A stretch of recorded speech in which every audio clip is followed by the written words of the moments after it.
انتظار فرما رہے تھے، مسلسل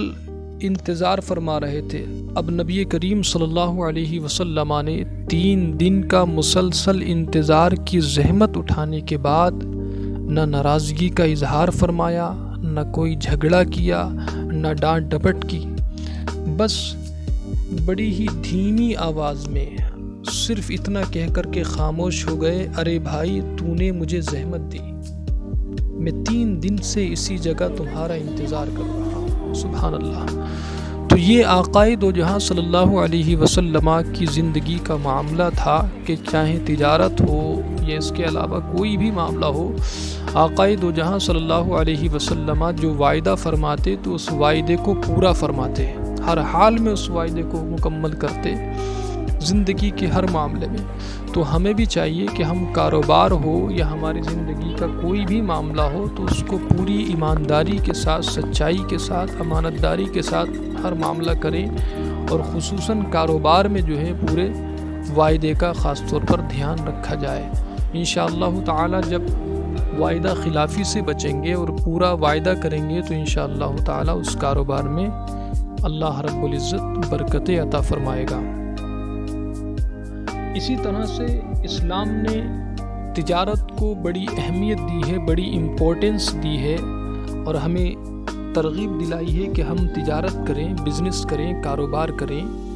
اس لیے کہ انسان جب تجارت کرتا ہے، کاروبار کرتا ہے تو وہ لوگوں کی ضروریات کو پورا کر سکتا ہے، وہ لوگوں کے سامنے دستے سوال دراز نہیں کرے گا، لوگوں سے مانگے گا نہیں بلکہ لوگوں کی مدد کرے گا۔ اور اسلام چاہتا ہی یہی ہے کہ انسان جو ہے اس کو عزت ملے، ترقی ملے، بلندی ملے، وہ لوگوں کی مدد کرے، لوگوں کے کام آئے، لوگوں کے سامنے دستے سوال دراز نہ کرے، ان سے مانگے نہ۔ اور مانگنا جو ہے ہم یہ دیکھتے ہیں کہ معاشرے کے اندر کوئی بھی شخص جب مانگتا ہے، سوال کرتا ہے تو اس کو عزت اور احترام کی نگاہ سے نہیں دیکھا جاتا ہے، معاشرے کے اندر اس کو ذلت اور رسوائی کا سامنا کرنا پڑتا ہے، لوگ اس سے اگنور کرتے ہیں، اس سے نظر بچاتے ہیں۔ ایسا شخص جو بار بار مانگتا ہے، سوال کرتا ہے، مانگنا، سوال کرنا یہ کس قدر ناپسند ہے اور شریعت نے اس کو کس قدر ناپسند فرمایا ہے، حضور علیہ الصلوۃ والسلام کے اس فرمان عالی شان سے ذرا آپ سنیں کہ نبی کریم صلی اللہ علیہ وسلم فرماتے ہیں کہ آدمی لوگوں سے سوال کرتا رہتا ہے، اور سوال کرتے کرتے، مانگتے مانگتے یہ مانگنا اس کی ایک ہیبٹ اور عادت بن جاتی ہے، اور پھر کل قیامت میں وہ اس حالت میں آئے گا کہ اس کے چہرے پر گوشت کا ایک ٹکڑا بھی نہ ہوگا۔ اللہ اکبر۔ تو مانگنا، بار بار دستے سوال دراز کرنا، بلا وجہ لوگوں سے مانگنا، اس کو شریعت نے بڑا ناپسند کیا گیا ہے، اور بڑی ہی اللہ اور اس کے رسول کی ناراضگی کا ایک بہت بڑا سبب ہے۔ ہمارے اسلام نے ہمیں تجارت کی طرف ترغیب دلائی، تجارت کو اہمیت دی تاکہ ہم لوگوں کے سامنے دستے سوال دراز نہ کریں بلکہ ان کی مدد کریں، اس لیے کہ اسلام جو ہے وہ انسان کو عزت اور ترقی عطا کرنا چاہتا ہے، ترقی دینا چاہتا ہے۔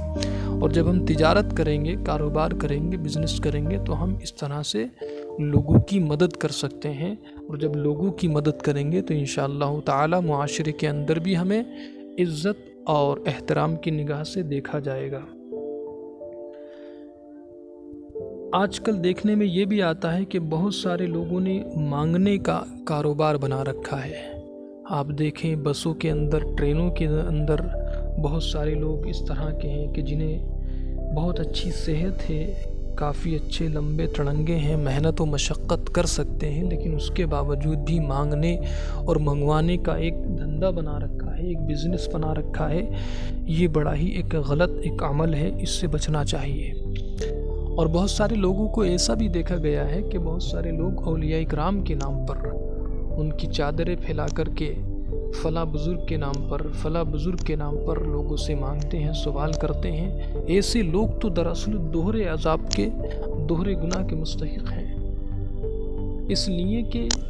سوال کرنا پہلی بات تو شریعت کے اندر منع ہے، اور پھر دوسرا یہ کہ اولیاء کرام کے نام پر مانگنا، ان کی تعلیمات، ان کی ٹیچنگز کا جنازہ نکالا جا رہا ہے، اس سے بچنا چاہیے۔ تو ہمارے اسلام نے ہمیں تجارت کا حکم دیا تاکہ ہمیں معاشرے کے اندر عزت اور سرفرازی نصیب ہو، احترام کی نگاہ سے ہمیں دیکھا جائے اور ہم مانگنے سے بچیں، لوگوں کی مدد کرنے کی طرف آئیں۔ اسی طرح سے ہمارے اسلام نے ہمیں ترغیب دلائی کہ ہم تجارت کریں، اور تجارت جو کریں وہ حلال روزی کمانے کی طرف ہم لوگ بڑھیں اور حرام سے بچنے کی کوشش کریں۔ قرآن مجید میں بالکل صاف واضح ہے، اللہ رب العزت قرآن مجید میں ارشاد فرماتا ہے، یا ایھا الناس کلوا مما فی الارض حلالا طیبا ولا تتبعوا خطوات الشیطان،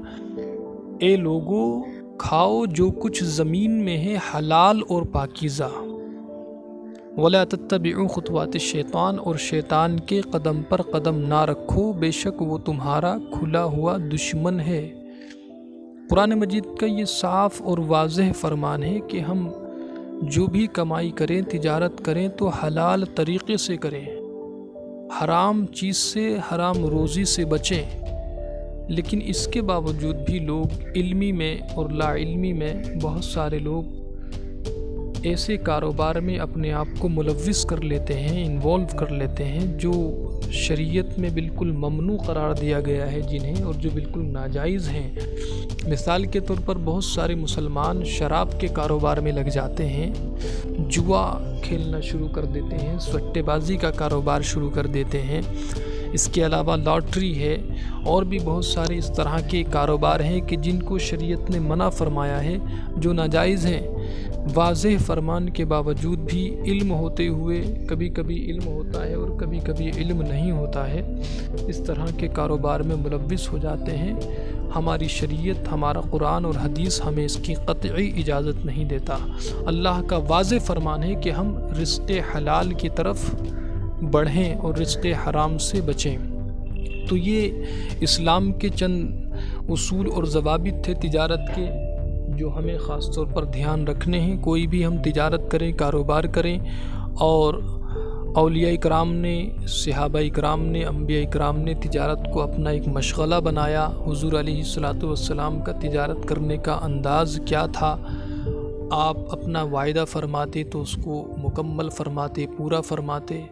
یہ تمام چند باتیں تھیں تجارت کے تعلق سے جو میں نے آپ کے سامنے رکھیں۔ انشاءاللہ تعالی اگلی آڈیو میں ہم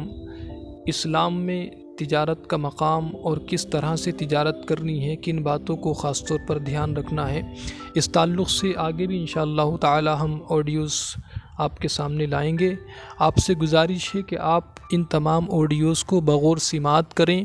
تاکہ آپ کو اسلام میں تجارت کے اصول اور ضوابط کے تعلق سے مکمل ایک گائیڈ لائنز اور ایک گائیڈنس آپ کو مل جائے، اور آپ اس کے مطابق جو ہیں اپنا کاروبار، تجارت شروع کر سکیں۔ انشاءاللہ تعالی جب اس طرح سے مسلمان تاجر کاروبار کریں گے تو اللہ رب العزت اس میں برکتیں عطا فرمائے گا، اور اس کامیابی اور کامرانی انشاءاللہ تعالی ہمارے قدم چومے گی۔ اللہ تبارک و تعالی سے دعا ہے کہ اللہ تعالی ہم سب کو اس پر عمل کرنے کی توفیق نصیب فرمائے۔ استغفر اللہ ربی من کل ذنب واتوب الیہ وما علینا الا البلاغ۔ السلام علیکم ورحمۃ اللہ۔